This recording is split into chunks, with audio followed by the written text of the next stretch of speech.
Well, Viking Museum is part of Museum Nord, which is a network of museums in northern Norway. And this website, in fact, will soon be retired. We just wanted to show it off one last time before we did that. The team at Lofotr have taken some exceptional photography and video over the years, so this website largely revolves around that. I'm really just focusing on a structure that makes it simple and intuitive for their visitors to come along and understand the site. It's very much based around tourism, so we're serving the site in 3 languages, and we're using the Polylang Pro plugin so that we can create alternate language versions of each of the pages in the site. So Polylang is a really well-known WordPress plugin. There is a free version. We're using the Pro version on here and tends towards the Pro version because of the extra control it gives you around URLs. I think it's worth saying, talking about areas like this. This is the opening hours. In Norway, the light changes quite a lot through the year, so they had to change opening hours of businesses quite a bit. If you're a tourist going to visit Lofotr, then it's likely you'll want to know what the opening hours are when you visit, as well as right now. So we've got a block like this that we've custom coded into the site to help provide that kind of functionality. Modern WordPress allows brilliantly for things like this to happen. So we at Puka don't rely on theme builders like WP Bakery and Elementor and tools like that. We don't want that kind of experience, which did used to be quite necessary to make exciting layouts like this possible. Instead, we use pure WordPress with a bespoke custom theme that we then code to style to match the brand and to extend to create functionality such as this, or a video player with a buy tickets button in there. And this kind of approach means that you're getting the best of both worlds. Something that's really, really fast because you have a lovely small code base that's totally about what you want to do as an organization, but also because it's pure WordPress, it's coded in such a way that if you ever did want to move away from an agency like ours, it would be no problem for another capable WordPress developer to take over that code base. There we go. That's a really quick overview of Lofotr, and it's probably going to be around for a couple of months. I expect by about April 2026, it will be no more, so take a look while you can. Birds of Paradise Theatre Company, or BOP for short, is Scotland's leading disability-led theatre company. And for the past 30 years, through its productions, projects, and other campaigns, it's been creating opportunities for disabled people in the arts. So we were absolutely thrilled when they asked Puka & Co to help them reimagine the company's website in 2024. What we built for them is actually quite reflective, we think, of BOP's character as an organisation. It's bold, but it's playful. And the website is also a celebration of over 3 decades of innovative projects and productions. But beyond that, we've also tried to celebrate the talented individuals who've made BOP what it is: the performers, writers, directors, technicians, and team members. Everyone has their own page on the website giving some biographical information and a resume of the productions and the projects they've been involved in with BOP. Now, obviously, accessibility was a key consideration, particularly in this project, as well as being coded to conform to all the required accessibility guidelines. The website can also be viewed in distinctive light and dark modes.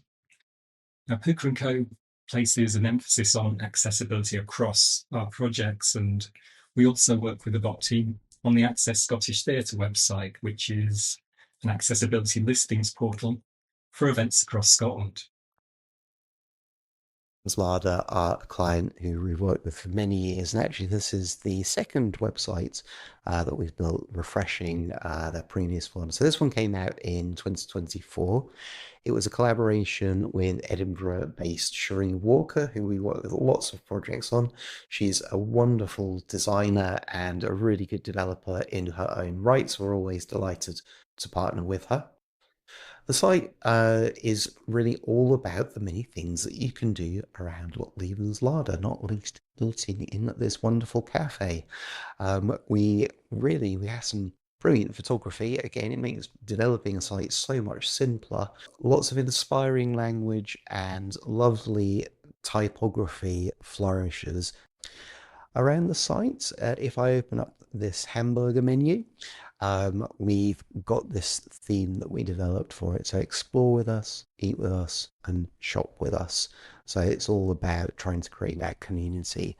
And so we're using ideas like fluid typography to make sure that as pages shrink, this text will stay with a nice relationship in size compared with the other text in the page. And indeed, that will flow from, I'll try and do this in the screencast, from a very large size to a small size in a nice fluid way. So as part of this site, actually it was an unusual one. I'll click onto the shop. This is in fact a Shopify site, and we looked at as part of this project as should we create a WooCommerce as we would normally do, and in fact this time we decided not to because the POS system at Leven's wouldn't have been reliably compatible. We've got this button up here, which you may have spotted, Explore 1848.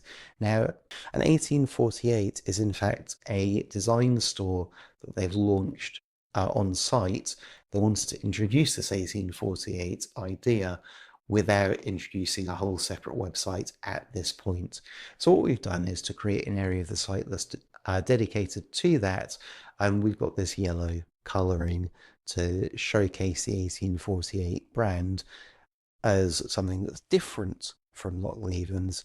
Because we're custom coding all of this, once we get onto this 1848 page, we're not showing that 1848 button up here. It's just trying to keep that user flow feeling intuitive by what you don't show as well as what you do show. And it's this kind of work that you can do when you're creating a theme from the ground up in WordPress, as Puka like to do. But with that, we'll leave the Woolmen site there. The Worshipful company of Woolmen, one of London's ancient livery companies, has been keeping the City of London stylish and sheep gainfully employed since the Middle Ages. And today, the Woolmen company champions the modern wool industry through education, charitable work, and fellowship. And at its heart, it's a membership organisation doing good things in the world. And when Puka first worked with Woolmen nearly 10 years ago now, we built the website and booking system for its annual Sheep Drive, a charitable event in the heart of London. These days, we look after the websites and provide contact relationship management systems for a number of livery companies across the City of London. We use open source systems like the WordPress website editor and CiviCRM customer relationship management system to provide affordable tools to allow these companies to stay in touch with their members, manage their events and memberships. As well as being a public-facing website to promote the company, the website that Puka & Co built for the Woolmen has a private area where each member can log in securely, manage their membership, book for company events, access private committee papers, and search a directory of other members. And CiviCRM itself allows the Woolmen company to stay in touch with those members through bulk mailings and gives them the tools to manage those events, to report on its membership, and to engage further across the company. Harrowtown Stories is a website that we've been collaborating on with Edinburgh Libraries for around 5 years now. It's a lovely and fascinating site telling Edinburgh's history in lots of really interesting and unusual ways. So they begin with a map, and you'll see down at the bottom we've got this timeline so we can see what area of history we're looking at. But we've now got content dating way, way back, and you can see that pins being dropped in as I extend that timeline. We've got what we call cluster pins here. So let's say we zoom into a particular area Here we can see those 3 pins that were in fact too close to be able to view when we were fully zoomed out. And we've got lots of different colored pins. So what we're doing here is having different types of content behind each of these pins. Or how about we go and have a look at a pin. So I'm going to check this one out at random. So here we have the Silvernails Promenade. So if we want to export that further, we can click on there. Go to click into view this image's details. And here we have this image. So it's an old photo from 2007, and we just got a bit of an excerpt, bit of text about what's going on here and who took this photo, and I've got some sharing options here. Let's say we just wanted to find our then and nows. Going to remove some of these other categories, and now we're just looking at the then and nows, and perhaps we'd want to zoom in and have a close look. We're based in Leith at Booker & Co, somewhere around here. Let's have a look at what we've got going on at Leith Town Hall. So back in 1870, and here's how it looks today. So we've got things like maps as well. We can show you one of those. So here you go. And again, we're zoomed in on now on a particular area of Edinburgh, and our hover functionality is overlaying this old map, Ordnance Survey one here from 1851 with the modern day map today. And you can see that center point of that map. What I'll do actually, I'm going to click up here in the browse menu. What we've got here is a nice alternate view so that you can discover content. So let's say we've just been looking at some of those then and now pieces of content. We can click into here, and we've got these drop downs that list this content by year. So it's different ways of finding your way into the content. Got a little audio and video content in here. So this site allows YouTube contents to be pulled in, or it can self-host audio in here. And let's say we go to this short film. Here we go. So we've got a bit of background and the YouTube embed if we want to watch it. So all of that is just a fascinating way of looking into Edinburgh's history, and the ideas have really come from years and years ago, long before Puka, but it's us working with the client to find a nice modern way of showcasing this content, making all of this responsive, so that if we're looking on a mobile, we modify things like the timeline to work in a more vertical way with these filters to ensure that you can still enjoy this content reliably.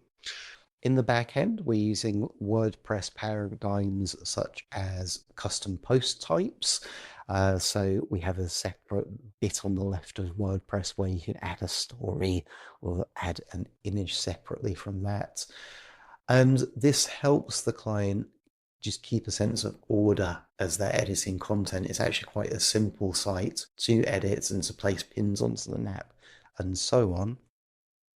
What we're doing in the front end is fairly unusual for Puka in that most of the front end of this site is served with JavaScript rather than PHP, just kind of two alternate, they support each other, ways of serving websites, but predominantly WordPress sites tend to be PHP based.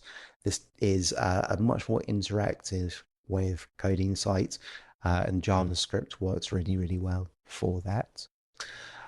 We then do have more standard WordPress content, and this is an example of that. Although it's sat on the same page here for the end user, we've actually got some clever code going on in the background so that the client can just pop a heading block and a paragraph block and this custom card block and so on into the page to lay this area out exactly as they want. Have a look at Art Our Stories. It's a lovely, lovely site that we're really proud to have worked on over the years, and we look forward to many years ahead of it. Thank you.